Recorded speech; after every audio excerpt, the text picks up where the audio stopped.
IBN TV భూమి వార్తలకు స్వాగతం. ప్రతిక్షణం అక్షర నిజం ఐబిఎన్ నైజం. ఈ రోజు వార్తల ముఖ్యాంశాలు.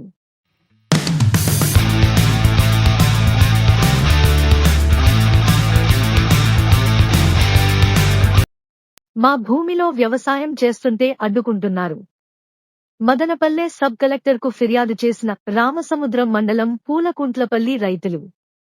ప్రెస్ క్లబ్లో మీడియాతో మాట్లాడిన బాధితులు.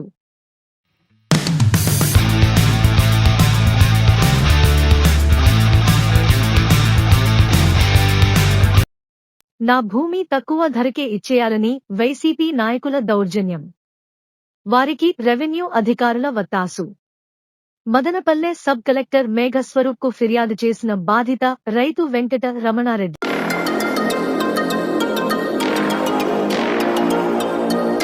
మున్సిపల్ పారిశుద్ధ్య కార్మికుల సమస్యలు పరిష్కరించండి. నియోజకవర్గానికి ఒక ఈఎస్ఐ ఆసుపత్రి నిర్మించాలి. మదనపల్లె సబ్ కలెక్టర్కు విన్నవించిన ఏపీ మున్సిపల్ వర్కర్స్ యూనియన్ జిల్లా ప్రధాన కార్యదర్శి వర్రి సురేష్ కుమార్. మా భూమిలో సాగు చేయడానికి వెళితే అడ్డుకుంటున్నారు. మాపై, ప్రభుత్వ ఉద్యోగులపై తప్పుడు ఆరోపణలు చేసిన వారిపై కఠిన చర్యలు తీసుకుని మాకు న్యాయం చేయాలని మదనపల్లె సబ్ కలెక్టర్కు ఫిర్యాదు చేసిన అన్నమయ్య జిల్లా రామసముద్రం మండలం నారిగానిపల్లి పంచాయతీ పూలకుంట్లపల్లికు చెందిన తలారి శ్రీనివాసులు, తలారి రాజమ్మ, తలారి లక్ష్మదేవులు కోరారు. సోమవారం మదనపల్లె ప్రెస్ క్లబ్లో ఏర్పాటు చేసిన మీడియా సమావేశంలో వారు మాట్లాడారు. నారిగానిపల్లిలోని సెటిల్మెంట్ భూమి సర్వే నంబరు 3051లో 17 సబ్ డివిజన్లు ఉన్న 4 ఎకరాల భూమి 4 కుటుంబాలకే అంటూ తప్పుడు డాక్యుమెంట్లు సృష్టించారని ఆరోపణలు చేశారు. ముద్దయ్యకుంట రెడ్డినాం భూమి టీడీ నంబరు 22లోని 83 సెంట్లు, మరొక టీడీ నంబరు 1498లోని 2.5 ఎకరాల భూమి కలుపుకుని 1958లో రీసర్వే చేసి 305 సర్వే నంబరుగా మార్పు చేసి రైతువారి పట్టాలను మల్లక్క, ఎర్ర వెంకటప్ప, చిన్న వెంకటప్ప, పెద్ద కొండప్ప, చిన్న కొండప్ప, చిన్న రంగప్ప, ఎర్రోళ్ల వెంకటప్ప, సి రామన్న, సి పాపన్న, పాపిరెడ్డిలు అనే 10 మందికి మంజూరు చేశారని వివరించారు. వాటిలో 83 సెంటలు భూమిని 1974లో పాపిరెడ్డికి అమ్మేశారు. మిగిలిన 2.5 ఎకరాల భూమిని 10 మంది హక్కుదారులు 28న అక్టోబర్ 1971లో కె రామచంద్రారెడ్డికి సర్వే నంబరు 305/1, 305/5 నుంచి 305/17 వరకు విక్రయించడంతో అప్పటి రెవెన్యూ రికార్డులలో కె పాపిరెడ్డి, కె రామచంద్రారెడ్డి పేర్లు నమోదు కావడం జరిగిందన్నారు. పాపిరెడ్డి కుమారులు K Ramachandrareddy, K Ramakrishnareddy, K Jayanarayanareddy వారి వద్ద నుంచి తలారి రాజమ్మ ఎకరా 21 సెంట్లు, తలారి లక్ష్మీదేవి 55 సెంట్లు భూములను కొనుగోలు చేశారని వివరించారు. ఈ భూమిలో పొలం పనులు చేయడానికి వెళితే పూలకుంట్లపల్లికి చెందిన 14 మంది అడ్డుకున్నారు. 2008లో 14 మందిపై న్యాయస్థానం ఆశ్రయించగా ప్రతివాదుల వద్ద సరైన రికార్డులు లేకపోవడంతో హక్కుతో కూడిన ఇంజెక్షన్ ఆర్డర్ ఇవ్వడం జరిగింది. దీనిపై ప్రతివాదులు కోర్టుకు గైర్హాజరు కావడంతో పర్మనెంటు ఇంజెక్షన్ ఆర్డర్ ఇవ్వడం జరిగిందన్నారు. ఈ క్రమంలో 2016లో అప్పటి తహసీల్దారు పట్టాదారు పాసు పుస్తకం మంజూరు చేశారని తెలిపారు. అనంతరం 3 ఏళ్ల తర్వాత గంగులమ్మ తమ్ముడు విశ్రాంత రెవెన్యూ ఇన్స్పెక్టర్ పి రెడ్డెప్ప అడంగల్ 1B ఆర్ఓఆర్ దస్తూరిలో వ్రాసి 2018లో విచారణకు హాజరు అయినప్పటికీ 2008లో ఇచ్చిన ఇంజెక్షన్ ఆర్డర్పై ఎలాంటి విచారణ జరగలేదని, ఆర్డర్ యథావిధిగా కొనసాగుతోందని వివరించారు. కోర్టు ఆర్డర్ను పరిగణలోకి తీసుకుని మా భూమిలో అడ్డువస్తున్న వారిపై చర్యలు తీసుకుని న్యాయం చేయాలని కోరారు. అనంతరం మదనపల్లె సబ్ కలెక్టర్ మేఘస్వరూప్కు వినతిపత్రం అందజేశారు. మీడియా వాళ్ళకి నా యొక్క హృదయపూర్వక నమస్కారాలు. నా పేరు వచ్చి తలారి శ్రీనివాసులు, మా తండ్రి పేరు తలారి వెంకటస్వామి, మాది పూర్వకుంటుంది నాగేంద్ర పంచాయతీ రామచంద్ర మండలము మదనపల్లి డివిజన్. ఇదివరకు నా పైన మా గ్రామానికి చెందినటువంటి లక్ష్మణ మరియు లక్ష్మీదేవి నల్లమేక గంగలమ్మ కొడుకు ఇతరులు వచ్చి నా పైన ఆరోపణ చేసినారు. 8/8/2024 సంవత్సరం నేను 4 ఎకరాల భూమి కబ్జా చేసినానని, చాలా స్వార్థపడని, ఓసరు విల్లుల పార్టీలు రంగులు మార్చేట్టు పార్టీలు మార్చుకున్నాడని నా మీద చాలా ఆరోపణ చేసినాను. అది నిజం కాదు. వాస్తవానికి ఈ భూమి 4 ఎకరాల 4 సెంట్లు ఉండేది వాస్తవం. కానీ 4 ఎకరాల 4 సెంట్లలో మేము అప్పుడు ముందు పెద్దవాళ్ళ దీంట్లో 20 నంబర్ 22 రెడ్డినాం ఇనాం పట్ట 10 మందికి సంబంధం 83 సెంట్లు. ఒక్కొక్క మనిషికి వచ్చి 10 సెంట్లు 8 సెంట్లు వచ్చింది. మాకు అదే రెడ్డి నంబర్ మళ్ళీ వచ్చి దశపంది వినాం ముద్దాపంట ఆసరా ఆ భూమి 1498 టీడీ నెంబర్గా అప్పుడు 2 ఎకరాలు 50 సెంట్లు. ఈ 2 కలిపి 3 ఎకరాలు. రోడ్డు పోతే మిగిలింది వచ్చి 3 ఎకరాలు ఉంది. 4 ఎకరాలు 43 సెంట్లు అనాధీనంగా అప్పుడే చేసినారు. 1958లో రీసర్వే అయినప్పుడు పెద్దోళ్ళకి మా గ్రామంలో అయినటువంటి తలారి వెంకటప్ప, నల్లమేక మల్లక్క, చింతప్ప గారి రామన్న, చింతప్ప గారి పాపన్న, ఎర్రో వెంకటప్ప, ఎర్ర వెంకటప్ప, లక్ష్మణ్ గారి గంగప్ప, పెడకొండప్ప, చిన్నకొండప్ప అనే మరియు పార్టీ ఇతరులకి సెటిల్మెంట్ పట్ట మంజూరు చేసినారు. ఆ మంజూరు చేసిన ఈ టీడీ నెంబర్ తీసి 305 సర్వే నెంబర్ 1 నుండి 17 లెటర్ వరకు అది ఒక స్ప్లిట్ చేసి అప్పుడు రీసర్వే చేసినారు. రీసర్వే చేసినప్పుడు ఎవరైతే ఈ పెద్దవాళ్ళు ఉన్నారో 1971 సంవత్సరము 305లో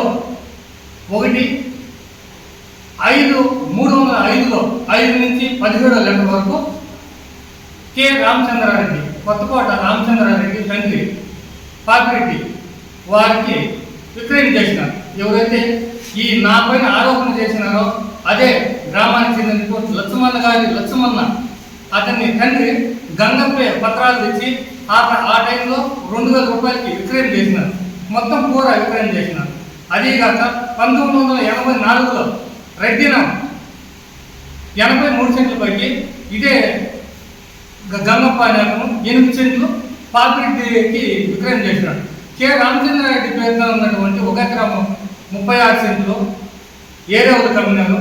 నేను వచ్చి మా మరదలైనటువంటి తలారి రాజం పేరుతో 2007 సంవత్సరం 10 నెల 2007 సంవత్సరం నాడు నేను రాజం పేరుతో 1 ఎకరా 21 సెంటు భూమి కొన్నాను. అదే దీనిన్న 27/10/2024 మా చిన్న పేరుతో 83 సెంట్ల పైకి 55 సెంట్లు కొనుగోలు చేసినాం. కొనుగోలు చేసినప్పటి నుంచి రికార్డులో మాకే ఉండాలి. అప్పటి నుంచి 70 సంవత్సరాల ఇప్పటికి దాదాపు 50 సంవత్సరాలు అవుతుంది. 50 సంవత్సరాల ఇంకా రెవెన్యూ రికార్డుతో 2007 వరకు రామచంద్రారెడ్డి అతని తండ్రి పాపిరెడ్డి పేరే ఉంది. తర్వాత 2007 నుంచి రెవెన్యూ రికార్డు ప్రకారము మాకు ఎవరికైతే తలారి రాజమ్మకి లక్ష్మీదేవమ్మకి ఇద్దరికి రెవెన్యూ రికార్డు ప్రకారం ఉండాలి. 2007లో కొనింటే 2008లో కేసు వేసినాం. కేసు వేస్తే అప్పుడు ప్రతి ఒక్కరూ అడ్డం వచ్చినారు. అడ్డం వచ్చిందని 14 మంది మీద కేసు పెట్టింది వాస్తవమే. 14 మంది మీద కేసు పెడితే 14 మందిలో అడ్డం వచ్చినారు. కాబట్టి వాళ్ళు అందరూ ఏం చేసినారంటే నేను మీకేమన్నా ఉంటే ఎత్తుకొని రావడానికి దౌర్జన్యానికి వచ్చి కేసు వేసిన. కేసు వేస్తే 4 సంవత్సరాలు జరిగింది. 2014లో ఇంటైర్ ఇంజక్షన్ ఇచ్చినారు. ఆ ఇంజక్షన్ పైన వీళ్ళు ఏమి దావా వేయకుండా అట్లా ఉండిపోయినారు. కాబట్టి తర్వాత 2015లో వాళ్ళకి ఎవరైతే ఈ 14 మంది ఉన్నారో ఎక్స్పర్ట్ డిగ్రీ అయిపోయినారు. ఎక్స్పర్ట్ డిగ్రీ అయిపోతే అట్లే గమనం ఉండి దానికి పక్కన రాకున్నట్టు మళ్ళీ 2018లో రీవర్క్ చేసినది వాళ్ళు రీవర్క్ కాదు అది ఆ యొక్క దీన్ని మళ్ళా రిజిస్టర్ పిటిషన్ వేసి మేము మేము రాలేకపోయినామని ఊరికే మేము మాకు తెలియదు అనే ఉద్దేశంతో మళ్ళా కేసు ఆడుతూ ఉన్నారు. రాజమ్మ పేరుతో వాళ్ళకి వచ్చి ఇప్పుడు ఆల్రెడీ విచారణ జరుగుతూ ఉంది. ఎవరైతే లాయర్ని కొనుక్కున్నాడో అని వాళ్ళు చెప్తా ఉన్నారో వాళ్ళ లాయరే దినకర్ అనేవాడు. ఎవరైతే ఇప్పుడు వీళ్ళు నల్లమేకల మల్ల గంగులమ్మ బంధువు రెడ్డప్ప కుమారుడు దినకర్ అనే అతనే కేసు వేసింది. అక్కడ వచ్చి సలీముల్లా అని అతను పెట్టిందా. వీళ్ళు కేసుకే రాలేదు కాబట్టి ఎక్స్పర్ట్ డిగ్రీ అయినారు 2015.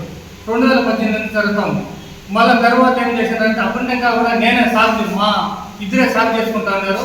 వరి వేసినాము, తర్వాత టమాటా నాటినాము, మళ్ళా కొత్తిమీర వేసిన, జొన్న తోట వేసినాను.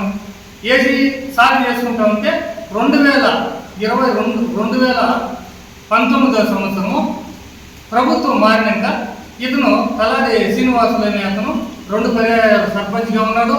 ఇతడు కుంభకోణాలు ఎక్కువ చేసినాడు. నీరు చెట్ల 2 కోట్లు సంపాదించినారని నా పైన లేనిపోని పిటిషన్లు పెట్టి ముఖ్యమంత్రికి, హోమ్ మినిస్టర్కి వీళ్ళందరికీ పెట్టి నాకు లేనిపోని రేపు కోసం కూడా చిత్రీకరించి పెట్టి నాకు చాలా ఇబ్బందులు పెట్టారు. అప్పుడు ఇబ్బందులు పెడితే అప్పుడు ఉన్నటువంటి ఎమ్మెల్యే గారు, వైసీపీ ఎమ్మెల్యే గారు, అయ్యా వీళ్ళకి వచ్చి ఎస్ఐకి చెప్పినాడు దున్ననే వద్దు, మా దీంట్లో కేసులు జరుగుతున్నప్పుడు దున్ననే వద్దు అనేసి నాకు ఇంజక్షన్ ఆర్డర్ ఉన్నా కూడా ఇది 2014 ఇచ్చేది నీకు సెలవు అంటని చెప్పేసి ఇంజక్షన్ ఆర్డర్ దాన్ని లేదు ఇప్పటికి క్యాన్సిల్ అయిపోయింది అని చెప్పేసి చెప్పి నన్ను దున్నకుండా చేసినాను 21లో. మళ్ళీ 22 సంవత్సరము వరకు కూడా అట్లే పోరాడి ఏమని మాత్రం 22లో మళ్ళీ ఒక కాపీ తెచ్చిన. ఆ కాపీలో కూడా దీనికి సత్పచ్చి కొడతా ఉన్నా. కానీ 2022లో కూడా ఈ ఇంజక్షన్ ఉన్నది పర్మనెంట్ ఇంజక్షన్ అంటే చెప్పి కూడా కోర్టు వారు నాకు ఇచ్చినారు. కాబట్టి వారు నాకు దౌర్జన్యంగా మా భూమి పైన వస్తున్నారు, లేనిపోని కేసులు పెడతా ఉన్నారు. దయచేసి మీడియా ప్రతినిధులు అయితేనేమి, ఒక మాకు ప్రభుత్వ అధికారులు కానీ ఎవరిగా నేను లంచం ఇవ్వలేదు. అతను ఏం చెప్పినాడంటే పోలీసు వాళ్ళకి ఈ రెవెన్యూ డిపార్ట్మెంట్కి కొనుక్కున్నానని చెప్తాను. కొన్నింటికి ఏమీ లేదు సార్, నేను భూమి కొనుక్కున్నా. తర్వాత కేసుని వీళ్ళందరూ దౌర్జన్యం చేస్తారంటే కోర్టుని ఆశ్రయించుకుంటా. కోర్టు వారు నాకు ఇంజక్షన్ మంజూరు చేసినారు, నా భూమి నాకు దున్నుకోమని. దయచేసి మా ముందే ముగ్గురే గౌరవంగా బతికే వాళ్ళు మాకు అపహాస్పాలు కాకుండా మాకు దయచేసి మా భూమి మేము దున్నుకునేదిగా చేయాల్సిందిగా మరి ప్రార్థిస్తున్నాం. నాకున్న 3 ఎకరాల భూమి తక్కువ ధరకే ఇవ్వాలని వైసీపీ నాయకుల దౌర్జన్యాలు, బెదిరింపులు. వారికి రెవెన్యూ అధికారుల వత్తాసు పలుకుతున్నారని మదనపల్లె సబ్ కలెక్టర్ మేఘస్వరూప్కు ఫిర్యాదు చేసి భూమికి అడ్డంగా వేసిన కంచె వీడియోలను బాధితుడు వెంకట రమణారెడ్డి సబ్ కలెక్టర్కు చూపించారు.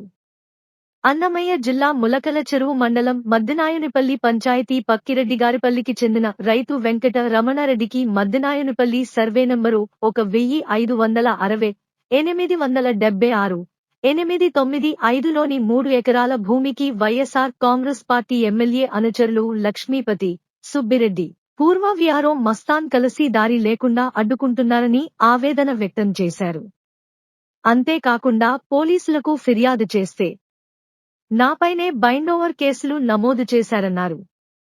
వైసీపీ ప్రభుత్వంలో గత 4 సంవత్సరాలుగా ఎమ్మెల్యే అనుచరులు, పోలీసులు భయభ్రాంతులను గురిచేశారని, రెవెన్యూ అధికారులు సైతం వైసీపీ వారికే వత్తాసు పలికి చాలా ఇబ్బందులకు గురిచేశారని సబ్ కలెక్టర్ ఎదుట రైతు వెంకట రమణారెడ్డి వాపోయాడు. నా భూమిని తక్కువ ధరలకే అమ్మేయాలని లక్ష్మీపతి, సుబ్బిరెడ్డి వారి అనుచరులతో దాడులు చేయించి దౌర్జన్యం చేశారని, వారిపై కఠిన చర్యలు తీసుకుని నాకు న్యాయం చేయాలని సబ్ కలెక్టర్కు వేడుకున్నారు. మండలం మద్దినాయనపల్లి గ్రామం పక్కిరెడ్డి గారి పొలంలో పక్కిరెడ్డి కుమారుడు నేను. మాకు 25 ఏళ్ళ నుంచి మా నాన్న 25 ఏళ్ళప్పుడు కొన్నాడు, 99లో కొన్నాడు. అప్పటి నుంచి మా స్వాధీనంలో ఉండే భూమిని ఈ వైసీపీ ప్రభుత్వం వచ్చినప్పటి నుంచి ఈ 5 ఏళ్ళు వాళ్ళ స్వాధీనంలోకి రావాలని నాకు చాలా ఇబ్బందులు పెట్టినారు. నా చేనులోకి దావ లేకుండా కంచి వేసేసినారు. పోలీస్ స్టేషన్లోకి పోతే పోలీస్ స్టేషన్లో మొరపెట్టుకుంటే ఎస్ఐ నన్ను ఒక దినం అంతా పోలీస్ స్టేషన్లో పెట్టుకొని బైండ్ ఓవర్ కేసు పెట్టి బయట మా రోజంతా పెట్టుకొని పంపించినాడు. ఆ తర్వాత నేను ఎస్పీ దగ్గరికి పోయినాను. ఎస్పీ ఫోన్ చేస్తే నేను మళ్ళా ఆ రోజు ఎవరిని బైండ్ ఓవర్ చేయలేదని మళ్ళా రిటర్న్ నాకు లెటర్ పంపించినాడు. నేను ఎలక్షన్ ముందర ఒక వీడియో చేసినాను. ఈ అరాచకము, ఈ పెద్దిరెడ్డి వాళ్ళు అరాచకము, వీళ్ళు గవర్నమెంట్ ఉండకూడదు, వీళ్ళు అవసరం లేదు, మాకు జయచంద్రారెడ్డే కావాలా అని వీడియో ఒకటి చేసింటే ఈ వైసీపీ నాయకులు, లీడర్లు మాకు చాలా ఇబ్బందులు పెట్టి, నువ్వు ఏడ మొదలుతావు మెదలు, ఏడ ఉంటావు ఉండు, నీ కథ చూస్తాం చేస్తాం అది ఇది అని బాగా బెదిరించినారు. మాకు వైసీపీ వాళ్ళతో చాలా ఇబ్బందులు పడుతూ ఉన్నాము. చాలా ఇబ్బందిగానే ఉంది. దీని నుంచి మాకు విముక్తి కలిగించాలని కోరుకుంటున్నాం. సబ్ కలెక్టర్కి అర్జీ ఇద్దామని ఈరోజు వచ్చినాము. మా విఆర్ఓ మస్తాన్ అనేవాడితో చాలా ఇబ్బంది పడినాము. వాడు చేసిందే, వాడు పెట్టిండే ఈ కలతే ఇదంతా. మాకు కూడా తక్కువ రేటుకు నువ్వు అమ్ముకో అని వీళ్ళు తక్కువ రేటుకు అడిగినారు. వైసీపీ లీడర్లు తక్కువ రేటుకు అడిగినారు. అమ్ముకుందాం అనుకున్నా కూడా చాలా తక్కువ రేటుకు అడిగినారు. ఇవ్వలేదు. ఇబ్బందులు పడుతూనే ఉన్నాం. ఇప్పటికీ మాకు చేనులోకి పోయేకి దావ లేదు. ఆ పొద్దున్న నుంచి నేను చేనులోకి ఎంటర్ అయ్యే ఉన్నా, చేనులోకి అడుగే పెట్టినలా. టెంకాయ చెట్లు ఎండిపోతూ ఉన్నాయి, కంప చెట్లు పడిపోయినాయి. వీడియో కూడా ఉంది మా దగ్గరేమో.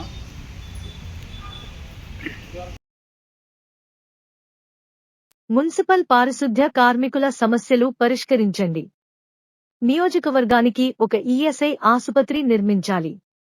మదనపల్లె సబ్ కలెక్టర్ మేఘస్వరూప్కు విన్నవించిన AP municipal workers union AITUC Annamayya జిల్లా ప్రధాన కార్యదర్శి వర్రి సురేష్ కుమార్ డిమాండ్. ఈ సందర్భంగా సురేష్ కుమార్ మాట్లాడారు. మున్సిపల్ పారిశుద్ధ్య విభాగంలో పనిచేస్తున్న కార్మికులకు ఈపీఎఫ్, ఈఎస్ఐ సమస్యల పరిష్కారం చేయాలని, ఈపీఎఫ్ నగదులో కార్మికుని కుటుంబంలో పెళ్లిళ్లకు ఇల్లు నిర్మాణం చేసుకోవాలన్నా మా ఖాతాలో ఉన్న డబ్బులు తీసుకోలేని పరిస్థితులు ఉన్నాయని ఆవేదన వ్యక్తం చేశారు.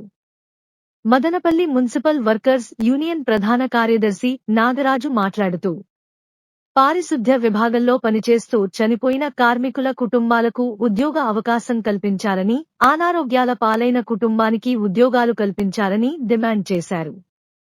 సమస్యల పరిష్కారం కోసం సెప్టెంబర్ 1 నుండి విధులు బహిష్కరించి ఆందోళనలు చేపడతామని హెచ్చరించారు. ఈ కార్యక్రమంలో మున్సిపల్ కార్మికులు పృథ్వీరాజ్, భాగ్యమ్మ, వెంకటరత్నమ్మ, నాగరాజు, లోకేష్, శ్రీనివాసులు, మధు, శేఖర్, ఉమారాణి, ఓబులేష్ తదితరులు పాల్గొన్నారు. ఏపీ మున్సిపల్ వర్కర్స్ యూనియన్ ఆధ్వర్యంలో గతంలో 2020లోనూ అదేవిధంగా 2022లోనూ కలెక్టర్ ఆఫీసులో నేషనల్ చైర్పర్సన్, సఫాయి కర్మచారి నేషనల్ చైర్పర్సన్ వెంకటేశ్వర గారు వచ్చిన తర్వాత మదనపల్లిలో దాదాపుగా 8,000 కుటుంబాలు పైన ఈఎస్ఐ హోల్డర్స్ ఉన్నారు. దయచేసి అన్నమయ్య జిల్లా సపరేట్ అయిన తర్వాత ఈఎస్ఐ హాస్పిటల్ని నిర్మాణం చేయాలని చెప్పని పలు దఫాలు కలెక్టర్ గారికి కానీ, సబ్ కలెక్టర్ గారికి కానీ, మున్సిపల్ కమిషనర్ గారికి కానీ వినతి పత్రాలను ఇచ్చి అలసిపోయే పరిస్థితి ఏర్పడతా ఉంది. అదేవిధంగా ఎవరికైనా కార్మికులకి ఒళ్ళు లేని పక్షంలో తిరుపతికి కానీ లేదంటే బెంగళూరుకి కానీ పంపించే పరిస్థితి ఇక మదనపల్లిలో ఏర్పడతా ఉంది. ఇక్కడ ఎవరైతే ఈఎస్ఐ హోల్డర్స్ ఉన్నారో ఆ హోల్డర్స్కి సంబంధించి ఖచ్చితంగా ఈఎస్ఐ హాస్పిటల్ 100 పడకల ఆసుపత్రులని ఏర్పాటు చేయాలని చెప్పని ఏపీ మున్సిపల్ వర్కర్స్ యూనియన్ ఏఐటీసీగా డిమాండ్ చేస్తూ ఉన్నాం. అందులో భాగంగానే ఈరోజు మదనపల్లి సబ్ కలెక్టర్ గారికి వినతి పత్రం ఇవ్వడం జరిగింది. ఈ హాస్పిటల్ నిర్మాణం అయ్యేంత వరకు దశల వారీగా ఆందోళన కార్యక్రమానికి కూడా పిలుపునిస్తామని చెప్పని ఈ సందర్భంగా తెలియజేస్తూ ఉన్నాం. అదేవిధంగా మదనపల్లి మున్సిపాలిటీలో మున్సిపల్ పారిశుద్ధ్య విభాగంలో పనిచేస్తున్న కార్మికులకు సంబంధించి అనేకమైన సమస్యలు పరిష్కారం కావట్లేదు. దయచేసి అక్కడ ఉన్న మున్సిపల్ కమిషనర్ గారు కూడా మా సమస్యల యొక్క పరిష్కారం చేయండి. ఈపీఎఫ్, ఈఎస్ఐ సమస్యలు అలాగే ఉన్నాయి. దాదాపుగా 2019 నుంచి మేము పోరాటం చేస్తూ ఉంటే ఆ సమస్యలు అలాగే కుప్పలు తెప్పలుగా పెరిగి అమాంతం పెరుగుతూ ఉంది. ఆ కార్మికులు ఈపీఎఫ్ సంబంధించిన కార్మికులు కుటుంబంలో పెళ్ళికి కానీ అదేవిధంగా గృహ నిర్మాణానికి కానీ డబ్బులు విత్డ్రా చేసుకోవాలంటే విత్డ్రా అయ్యే పరిస్థితి లేదు. కాబట్టి దయచేసి మా సమస్య పరిష్కారం చేయండి. అదేవిధంగా 2022-23కు సంబంధించి నూనె సోపులు దయచేసి ఇవ్వండి అని చెప్పని కూడా కోరుతా ఉన్నాం. లేని పక్షంలో మా యొక్క సమస్యలు పరిష్కార చేయని పక్షంలో 1వ తారీఖున దశల వారీగా ఆందోళన కార్యక్రమాలను కూడా నిర్వహిస్తామని చెప్పని మున్సిపల్ కమిషనర్ గారికి తెలియజేయడం జరిగింది.